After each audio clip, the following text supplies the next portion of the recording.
Hey anime fans, welcome to animanga talk. After a long layoff मैं अब वापस आ चुका हूँ। तो कैसे हैं आप सब? होप कि सब कोई ठीक ही होंगे। इस बार मैं कासिन कोजी के ऊपर वीडियो लेके आया हूँ। तो एनिमी में ये रिवील हो चुका है कि कासिन कोजी जिराया का ही क्लोन है, पर बरूटो सीरीज में वो पहले से बहुत ही ज़्यादा पावरफुल है। तो इस वीडियो में हम देखेंगे कि वो पहले के मुकाबले अभी वो कितना ज़्यादा पावरफुल है। तो आगे बढ़ने से पहले अगर आपने इस चैनल को सब्सक्राइब नहीं किया है तो वो रेड बटन जल्द से जल्द दबा दें, और ये वीडियो अगर पसंद आए तो इस वीडियो को लाइक करना ना भूलें। तो चलिए अब वीडियो को आगे बढ़ाते हैं। कासिन कोजी को बरूटो सीरीज में कारा के मेंबर के रूप में इंट्रोड्यूस किया गया है। कारा एक सीक्रेट ऑर्गेनाइजेशन है जो ओत्सुसुकी के लिए काम करती है, और उनका एक ही मकसद है, चाक्रा फ्रूट को अर्थ में फिर से ग्रो करना। कासिन कोजी को इंट्रोड्यूस किया गया, उसके फेस में मास्क लगा रहता था। किसीमोटो ने सोचा कि कोई नहीं पहचान पाएगा, मगर हम ठहरे होशियार आदमी। देखते साथ हमको लगा ये बंदा जाना पहचाना लग रहा है, कहीं ये जिराया तो नहीं। फिर सोचे वो तो मर चुका है।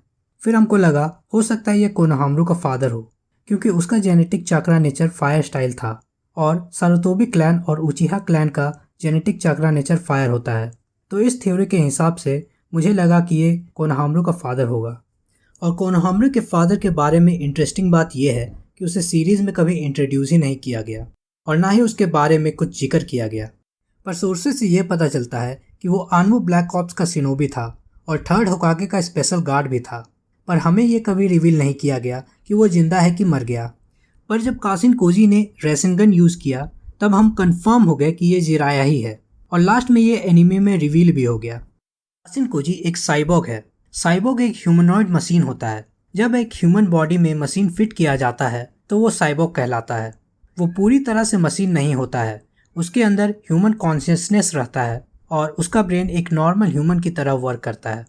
कासिन कोजी को अमाडो ने अपना पर्सनल मोटिव पूरा करने के लिए बनाया था, स्पेशली जिगेन से लड़ने के लिए, और इशिकी को जिगेन के बॉडी में रिवाइव करने के लिए, क्योंकि जब वो इस बॉडी में रिवाइव होगा वो ज़्यादा देर तक सर्वाइव नहीं कर पाएगा।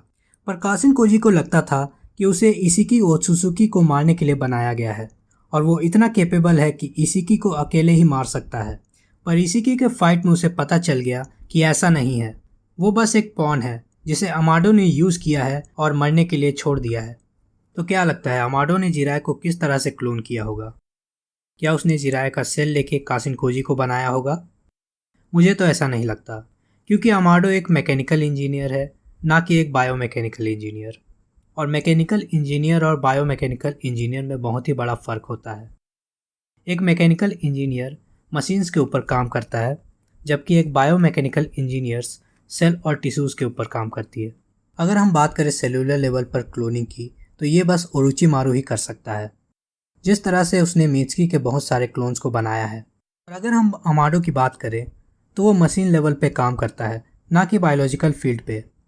मैंने बस बायोलॉजिकल लेवल पर क्लोनिंग के बारे में सुना है, ना कि मैकेनिकल लेवल पे।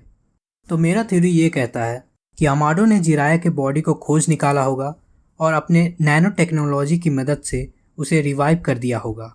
या फिर ये भी हो सकता है कि जिराया पूरी तरह से ना मरा हो और उसका ब्रेन टिश्यूज़ उस टाइम भी जिंदा रहा हो जब अमाडो ने उसे खोज निकाला, फिर अपने टेक्नोलॉजी की मदद से उसके बॉडी को हील कर दिया होगा और उसके ब्रेन के ओल्ड मेमोरीज को मिटाकर एक न्यू आइडेंटिटी दे दी हो। इसलिए उसे अपने पास्ट के बारे में कुछ भी नहीं पता, लेकिन वो अपने सारे जुत्सु यूज़ कर सकता है जो जिराया जानता था। इशिकी के फाइट में हमने देखा है कि उसके बॉडी से ब्लड निकलता है। यह तभी पॉसिबल है जब एक सेलुलर बॉडी हो। तो इससे ये पता चलता है कि उसका बॉडी पूरी तरह से मैकेनिकल नहीं है। अगर अमाडो ने जिराया के मेमोरी को रीराइट किया होगा तो पॉसिबिलिटी ये है कि कासिन कोजी का मेमोरी वापस आ सकता है। तो अब हम आते हैं मेन पार्ट पे। आखिर कासिन कोजी कितना ज़्यादा पावरफुल है? हमने देखा है अमाडो ने जिसे भी बनाया है वो काफ़ी ज़्यादा पावरफुल है। अगर बोरो के केस को छोड़ दिया जाए, बोरो को टीम 7 ने हरा दिया था, पर अगर मित्सुकी वहाँ नहीं होता तो सारे लोग मारे जाते। बोरो भी हाईली स्ट्रॉन्ग निंजा टेक था, वो किसी को भी हरा सकता था अगर मित्सुकी के पास बोरो के वायरस का एंटीवायरस ना होता तो। इससे पता चलता है कि अमाडो कितना पावरफुल निंजा टेक बना सकता है। तो उसी तरह से अमाडो ने भी अपना साइंटिफिक निंजा टेक यूज़ करके कासिन कोजी को बनाया है। यह अभी तक रिवील नहीं हुआ कि किस तरह की टेक्नोलॉजी यूज़ करके कासिन कोजी को बनाया गया है, पर वो चाक्रा का अच्छी तरह से यूज़ कर सकता है और उसके पास जिराया के सारे जुत्सु का एक्सेस है। और तो और उसने इनर कारा मेंबर को बड़ी ही आसानी से मार गिराया था। और कोनोहामारू जो एक हाई लेवल जोनिन है, उसको हराने में कासिन कोजी को बस कुछ सेकंड लगा। ये वही कोनोहामारू है जिसने पेन के एक पाथ को अकेले ही अपने रैसेनगन से मार गिराया था। और एडल्ट कोनोहामारू कासिन कोजी के सामने कुछ भी नहीं कर पाता है और कासिन कोजी अपना आधा पावर भी यूज नहीं कर रहा होता है उस समय।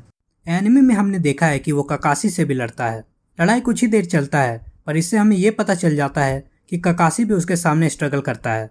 कासिन कोजी हार्म करने के मकसद से नहीं आया था, बस कुछ इंटेल लेने आया था, इसलिए वो बिना लड़े ही वहां से चला जाता है।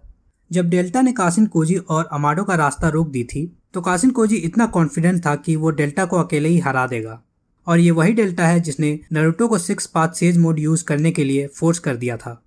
अगर हम फिजिकल स्ट्रेंथ की बात करें तो साइंटिफिकली मॉडिफाइड बॉडी होने के कारण उसके पास सुपर ह्यूमन स्ट्रेंथ है और स्पीड भी उसका अनइमेजिनेबल है। और ये चीज़ हमें जिगिन के साथ फाइट में दिखता है। जिगिन उस टाइम वीक था, पर इतना भी ज़्यादा वीक नहीं था। और इस वर्जन के जिगिन के साथ कोजी ब्लो एक्सचेंज कर रहा होता है। इवन जब जिगिन कारमा का स्टेज 2 यूज़ करता है, उसमें भी कासिन कोजी लड़ने में सक्सेसफुल रहता है। और तो और वो जिगिन के बॉडी को बर्न भी कर डालता है। स्टेज 2 यूज़ करने के बाद जिगिन नारुतो और सास्के को बड़ी ही आसानी से हरा डाला था। इससे पता चलता है कि कासिन कोजी कितना ज़्यादा पावरफुल है। पर जब इशिकी बाहर आता है तो बैटलफील्ड पूरी तरह से चेंज हो जाता है। इससे पहले जब कासिन कोजी जिगिन से लड़ रहा था, उसे एक भी स्क्रैच नहीं आया था। इवन तो जिगिन वीक था, बट कासिन कोजी भी अपना फुल पावर यूज़ नहीं कर रहा था, जो कि है सेज मोड। सेज मोड वो इशिकी के सामने यूज़ करता है। और शॉकिंग बात यह है कि जब इशिकी कोजी को पंच करता है तो वो खड़ा का खड़ा ही रहता है। और यही चीज़ अगर हम नारुतो और सास्के के साथ देखें तो जब इशिकी वो लोग को हिट करता है तो वो लोग दूर जाके गिरता है। तो इससे पता लगता है कि सेज मोड में आने के बाद उसका पावर नेक्स्ट लेवल में पहुंच गया है। अगर इशिकी ने सकुना हकोना यूज़ नहीं किया होता तो फाइट और थोड़ा देर चलता और हमें उसके सेज मोड के पावर का और थोड़ा अंदाज़ा मिल जाता। पर इतने में भी हम अंदाज़ा लगा सकते हैं कि वो नारुतो और सास्के के लेवल का है, या फिर हो सकता है वो उन लोगों से भी ज़्यादा पावरफुल हो। और अगर उसका स्किल और स्ट्रैटेजी का बात किया जाए तो वो सास्के और काकाशी के लेवल का है। हमें भूलना नहीं चाहिए कि ये कौन है, ये जिराया ही है। और जिराया के इंटेलिजेंस के बारे में सबको पता है। तो चलिए वीडियो को यहीं एंड करते हैं। होप कि आप लोगों को वीडियो पसंद आया होगा। अगर ये वीडियो पसंद आया तो लाइक ज़रूर करना और इस चैनल को सब्सक्राइब करना मत भूलना। तब तक के लिए मैं चलता हूँ। Good bye.